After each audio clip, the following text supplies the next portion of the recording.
Avez-vous déjà ressenti ce bourdonnement constant? Celui des notifications, des emails, des conversations qui s'entremêlent dans votre esprit, même quand tout est calme autour de vous? Ce bruit de fond qui nous suit partout, du réveil au coucher, et qui nous épuise à petit feu. On nous dit de courir, de produire, d'être toujours connecté. Mais si la solution n'était pas de faire plus, mais de faire moins? Et si la clé du bien-être se trouvait dans le silence? Aujourd'hui, je vous invite à faire une pause. Pas une pause pour scroller sur votre téléphone ou pour planifier la suite. Une vraie pause. Un moment où l'on s'autorise à ne rien faire. Imaginez un instant, vous êtes sous un grand chêne, loin du tumulte de la ville. Le soleil filtre à travers les feuilles, créant des jeux de lumière sur le sol.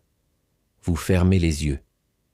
Il n'y a plus de deadline, plus d'attente, plus de pression.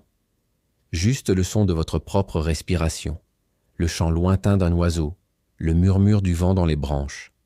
Ce silence, ce n'est pas un vide.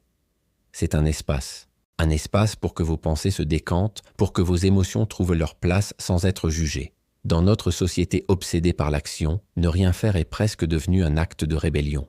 On se sent coupable de ne pas être productif. Mais c'est dans ces moments de quiétude que la véritable guérison commence. C'est là que l'on se reconnecte à soi-même, à ses besoins profonds, à ce qui compte vraiment. Pensez à votre esprit comme un lac. Quand il est agité par le vent des distractions et des soucis constants, l'eau est trouble. On ne voit pas le fond. Mais quand le vent se calme, quand le silence s'installe, l'eau redevient claire. On peut alors voir avec une lucidité nouvelle ce qui se trouve au fond de nous. Nos joies, nos peurs, nos rêves. Le silence n'est pas une fuite, c'est un retour à la maison, à l'intérieur de soi. Cette pratique n'a pas besoin d'être compliquée. Elle ne requiert pas des heures de méditation ou une retraite dans un monastère. Elle peut commencer par 5 minutes par jour. Trouvez un coin tranquille chez vous, dans un parc ou même dans votre voiture. Coupez tout. Pas de musique, pas de podcast, juste vous et le silence. Observez ce qui se passe. Au début, ce sera peut-être inconfortable. Le bruit intérieur peut sembler assourdissant. C'est normal. C'est le son de votre esprit qui commence enfin à se vider. Laissez passer les pensées comme des nuages dans le ciel sans vous y accrocher. Concentrez-vous sur vos sensations, l'air qui entre et sort de vos poumons, le contact de vos pieds sur le sol, la chaleur du soleil sur votre peau. Vous verrez peu à peu une paix s'installer. C'est dans ce calme que naissent les meilleures idées. C'est dans cette tranquillité que l'on retrouve son énergie vitale. S'arrêter, ce n'est pas perdre son temps. C'est en gagner.